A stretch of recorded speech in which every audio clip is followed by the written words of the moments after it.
Okay, here I am in Visual Studio, and after trying to film this and explain it 5 times, I'm I'm going to explain it in the... Oh, never mind.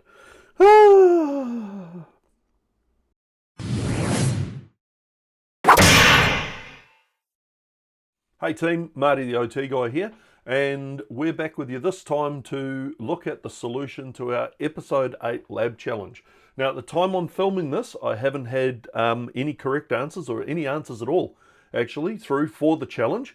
So hopefully you're out there working on it, and we see some answers really soon, because I'd love some people to win. Let's dive in and take a nose at what we did. Okay, so I've jumped across here to Pastebin. Now, Pastebin is where I said I would leave the information for this challenge. So that's what I've done. If you take a look at this string, the first thing we've got to do is try and work out what it is. This is the first step, is to try to determine what the string represents. And if you look at it, you see there's letters like Q and V and R and N. These are not letters that are used in the hexadecimal numbering system. So this is not a hex string. We know that much. A little trick that was taught to me, and most guys working in cybersecurity will be aware of this one, is that if the string ends with a single equal sign or two equal signs, it's probably base 64 encoded. So we're going to work on that, and let's assume it's base 64. So we'll copy the string and flip across to an online base 64 decoding tool. Paste there, and we'll hit the decode button. All right. Now you'll remember hint number 1 was when you find the name of a restaurant, you've found the decryption key. Well, as it turns out, in Italy is this place called Beef Cafe. So there you go. It's not just a crazy random hex number that crazed IT people or whatever use, but Beef Cafe is the name of a real restaurant. Hey, go there, check it out. I don't know, I've never been, but anyway. Beef Cafe is the real name, so that's our decryption key.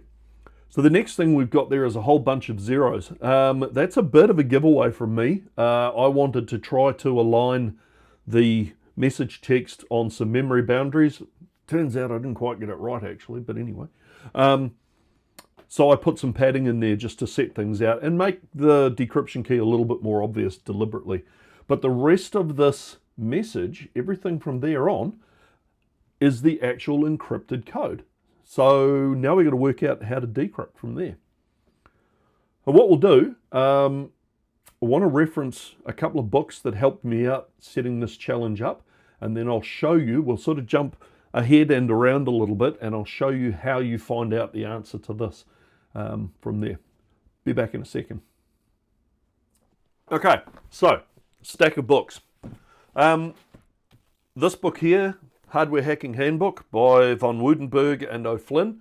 That had some good information in it for me. This one, Practical IoT Hacking by Chances and Stiers. This also had some good information in it. And that really related to the I2C bus and how to mess around with that. This one here, Mastering Malware Analysis. This is written by a colleague of mine here at Nozomi Networks, a gentleman named Alexei Klaymanov. And he co-wrote this with, and I'm going to pronounce this wrong, so I apologize, sir, Amir Tarbit, I think is how you pronounce that. This book was written by them. It's a fantastic book. I got about a third of the way through this and then realized I was too stupid to be able to understand everything in this book. It's really, really good. But on page 125, Alexei and his co-writer, they make reference to encryption and decryption using an XOR. And again, if you've done some cyber training, one of the first things they teach you about encryption is an XOR is a really simple way to do encryption. And because it's symmetric, it's pretty easily reversible. So that's probably a good hint for where we're going next. Okay, so finally here I am, Visual Studio Code. So we wrote some Python code to put this challenge together. We started off with the clear text message. The message tells you what I needed you to do. You needed to discover this secret name, Vroomfondle, and then a little bit of Googling, you would find out the name of Vroomfondel's associate, and that would be the answer, your answer to the challenge. Now, hopefully you get the reference, you get the joke, and maybe I even put a smile on your face. So when we look at that with the XOR encryption, we take that string and we chunk it up into blocks 8 characters long. And then we XOR each block of 8 characters with our encryption key, Beef Cafe, and what we get out the other end is the encrypted, symmetric, reversible, encrypted text. So this string here, that string is the encrypted text. And the difference between this string and what we got in the base 64 decrypt is added to the front of this was the decryption key and some padding. So we've stripped the decryption key. In this case, the decryption key and padding was not on this string at this stage of the process. The next step was that was added, the decryption key and the padding was added, and then the base 64 text is created. Now, if you pay a bit of attention, there's quite a bit of repetition around this area here. It's sort of UMW, MDA, WMDA, WMDA, that sort of thing. That is all the 0 padding. That's the 0 padding in the string showing out. So the first part is the Beef Cafe, then there's the 0 padding, and then the remainder of it is the message itself. In order to put it into the EEPROM, I needed to convert it to a hex array. It had to be in hex. So there's some code in here also that does that. If you wanted to get really clever, one of the things that I was almost going to do was provide this string here, which is, it's hex, and when you run that string through a hex to ASCII converter, what you get out is the base 64 string that we worked with previously. I decided that was probably a step too far. It was just a little over the top, right?